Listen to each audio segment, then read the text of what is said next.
Real world के मुअज़्ज़िज़ दोस्तों, मैं हूं माजिद मलिक और आप तमाम देखने और सुनने वालों को अस्सलाम वालेकुम। नाज़रीन, अक्सर हम अपनी वीडियोस में सऊदी अरब में बनने वाले अच्छे और बुरे मंसूबों पर बात करते रहते हैं और आम नुक्ता नजर से हटकर कोशिश करते हैं कि आप तक असल हकायक पहुंचाया जा सके। लेकिन इस बार हम आपके लिए जो खबर लेकर आए हैं ये आप सबको हिला कर रख देगी, क्योंकि इस खबर के मुताबिक सऊदी अरब जैसे मुकद्दस मुल्क में हम जिसप्रस्ती जैसे मूजी मर्ज को अपनाने के लिए इकदाम किए जा रहे हैं।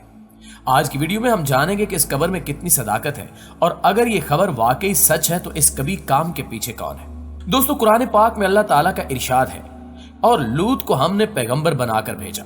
फिर याद करो जब उसने अपनी कौम से कहा, क्या तुम ऐसे बाहया गए हो कि वो फैश काम करते हो जो तुमसे पहले दुनिया में किसी ने नहीं किया। तुम औरतों को छोड़कर मर्दों से अपनी ख्वाहिश पूरी करते हो। हकीकत यह है कि तुम बिल्कुल ही हद से गुजर जाने वाले लोग हो। मगर इसकी कौम का जवाब इसके सिवा कुछ न था कि निकालो इन लोगों को अपनी बस्तियों से, बड़े पाकबाज बनते हैं ये। नाज़रीन, इन आयात में वाज़े तौर पर कौम लूत का जिक्र किया गया है, जिसने अल्लाह के भेजे गए नबी का मजाक उड़ाया और हम जिसप्रस्ती में मुब्तिला हो गए, जिसके बायस कौम लूत पर अल्लाह का अजाब आया। कुरान मजीद के मुताबिक इन पर मिट्टी के दहकते पत्थरों की बारिश करके इन्हें हलाक कर दिया गया, जबकि बाइबल के मुताबिक इसमें गंधक की आमेजिश भी थी। अमरीकी मुहक्किक रोवन वाइट ने उस इलाके की मिट्टी के बारे में जो तहकीकात की हैं, उनके मुताबिक उस इलाके में गंधक कसरत से पाई जाती है। उस इलाके में आम जमीन के ऊपर एक और जमीनी तह पाई जाती है जो तहकीकात के मुताबिक अजाब वाली मिट्टी और पत्थरों की तह है। अब अफसोस के साथ कहना पड़ रहा है कि कौम लूत से शुरू होने वाला अमल और मगरिब में आम होने वाली ये बीमारी इस्लामी ममालिक में फैलती हुई नजर आ रही है, जिसकी सरबराही बड़े बड़े इदारे कर रहे हैं, जिनके जरिए मौजूदा दौर के मुसलमानों को कौम लूत बनाने की तैयारी की जा रही है। अगर सऊदी अरब की बात की जाए तो वहां भी कुछ ऐसे ही इकदाम उठाए जाने लगे हैं। जैसा कि बरतानवी अखबार गार्डियन ने इंकिशाफ किया है कि सऊदी अरब में रेड सी फिल्म फेस्टिवल में हम जिसप्रस्ती को फरोग देने वाली फिल्म की नुमाइश होने जा रही है। इस रिपोर्ट के मुताबिक मगरबी फिल्म द ब्लू कैफ्टान सऊदी अरब में जारी रेड सी फिल्म फेस्टिवल में दिखाई जाएगी, जबकि यह फिल्म हम जिसप्रस्तों की एक दर्जी की कहानी है। इस हवाले से इंटरनेशनल रेड सी फेस्टिवल के एग्जीक्यूटिव डायरेक्टर मोहम्मद अल तुर्की ने कहा कि सऊदी अरब में इस फेस्टिवल के क्याम पर तनकीद के तनाजुर में हम मगरिब की मुनाफकत का मुशाहिदा कर रहे हैं। हम अपने मुल्क में एक तकरीब की मेजबानी के लिए पुरजोश हैं, एक ऐसा मेला जिसका इनेकाद पिछले चंद सालों तक नामुमकिन था। इस फेस्टिवल में फिल्में सेंसर नहीं होती। नाज़रीन, इसके अलावा सऊदी अरब की हुकूमत ने अपने सियासी कवानीन और ज़वाबित में तब्दीली करते हुए मुतनाज़े जिनसी रुझानात रखने वाले अफराद यानी हम जिसप्रस्तों, ट्रांसजेंडर्स और बिसेक्सुअल को मुल्क में दाखिले की इजाजत दे दी है। एक अमरीकी वेबसाइट पर जारी नई अपडेट्स में सवालात व जवाबात के सेक्शन में बताया गया है कि सऊदी अरब में हम जिसप्रस्त, ट्रांसजेंडर्स और बिसेक्सुअल समेत तमाम तरह के रुझानात रखने वाले अफराद को दाखिल होने की इजाजत है और किसी से भी इनकी जाती नोयत की मालूमात नहीं पूछी जाएगी, यानी वो जैसे चाहें अपनी जिंदगी गुजार सकेंगे। इसी सेक्शन में एक सवाल के जवाब में बताया गया है कि सऊदी अरब में गैर शादीशुदा जोड़ों को भी दाखिल होने की इजाजत है और किसी भी होटल में वो एक साथ रह सकते हैं।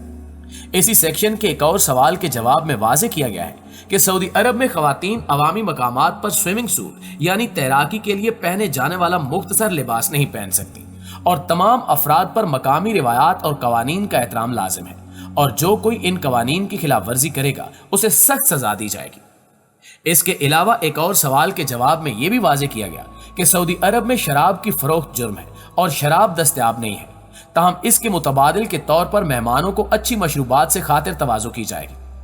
अगरचे मज़कूरा सेक्शन में हम जिसप्रस्तों और ट्रांसजेंडर को मुल्क में दाखिले की इजाजत देने की तस्दीक की गई है, लेकिन यह वाज़े नहीं किया गया कि ऐसे अफराद एक साथ होटल के कमरे में रिहाइश इख्तियार कर सकते हैं।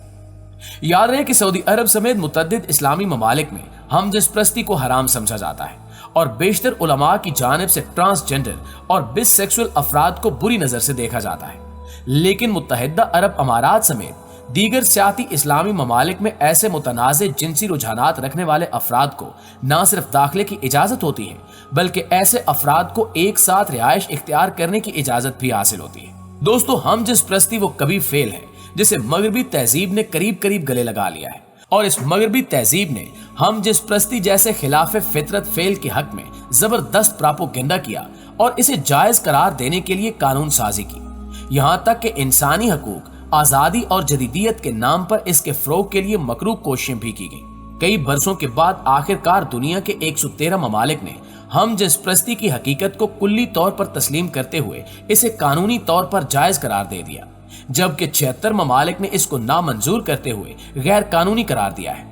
ایران، سعودی عرب، ماریتانیہ، یمن اور سوڈان میں اس فعل کے مرتکب افراد کو سزائے موت دی جاتی ہے، لیکن مالی، اردن، انڈونیشیا، قازقستان، ترکی، تاجکستان، کرغستان، بوسنیا اور آذربائیجان وہ مسلم ممالک ہیں جہاں ہم جنس پرستی کو قانونی طور پر جائز قرار دیا گیا ہے۔ اس سلسلے میں شائع ہونے والی ایک حالیہ رپورٹ میں انکشاف کیا گیا ہے کہ جنوبی صومالیہ اور نائجیریا کی 12 ریاستوں میں ہم جنس پرستوں کو موت کے گھاٹ اتار دیا جاتا ہے۔ ماضی میں افغانستان میں طالبان کے دور حکومت اور 2001 میں صدام حسین نے عراق میں ایک حکم کے ذریعے ہم جنس پرستوں کے لیے سزائے موت تجویز کی تھی۔ سوڈان میں اگر کوئی فرد 3 مرتبہ اس فعل کا مرتکب پایا جائے تو اسے سنگسار کیا جاتا ہے یا پھر عمر قید کی سزا دی جاتی ہے۔ سوڈان میں پہلی یا دوسری مرتبہ ہم جنس پرستی کے فعل پر زیادہ سے زیادہ 5 سال کی قید اور سب سے زیادہ سزائیں دی گئی ہیں۔ جیسا کہ اسلامی انقلاب کے بعد ایرانی حکومت نے 4000 ہم جنس پرستوں کو موت کی سزا سنائی ہے۔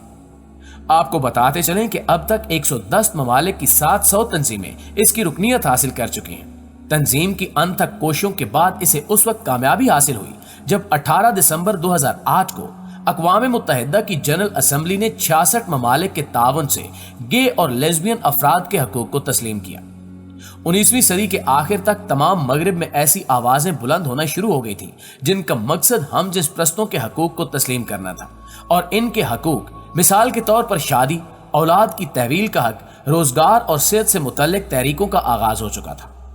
ان تمام باتوں سے ثابت ہوتا ہے کہ ہم جنس پرستی ایک مہلک متعدی مرض کی طرح ساری دنیا میں بڑی تیزی سے پھیلتی جا رہی ہے، جس کے حامیوں کی تعداد میں روز بروز اضافہ ہوتا جا رہا ہے اور تقریباً نصف دنیا نے اس کو قانونی جواز دے دیا ہے۔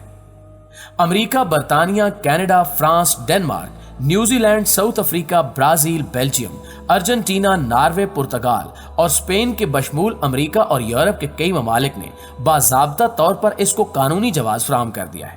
مشرق وسطی اور ایشیائی ممالک کی اکثریت اس کے خلاف ہے، لیکن دنیا کی تقریباً 60% آبادی ہم جنس پرستی کی تائید کر رہی ہے، اور ہر 7 میں سے ایک فرد اپنے مخالفانہ ذہن کو تائید و حمایت میں تبدیل کر رہا ہے۔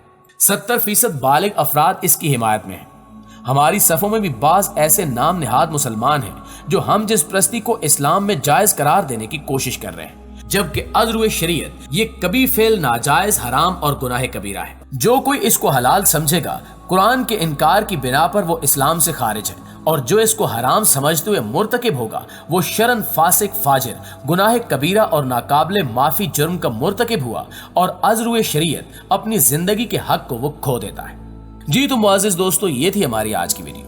اس حوالے سے آپ دوستوں کی رائے کیا کہتی ہے کمنٹ کر کے ہمیں ضرور بتائیے گا۔ انشاءاللہ آپ سے ملاقات ہوتی ہے اگلی ویڈیو میں، تب تک اپنا خیال رکھیے۔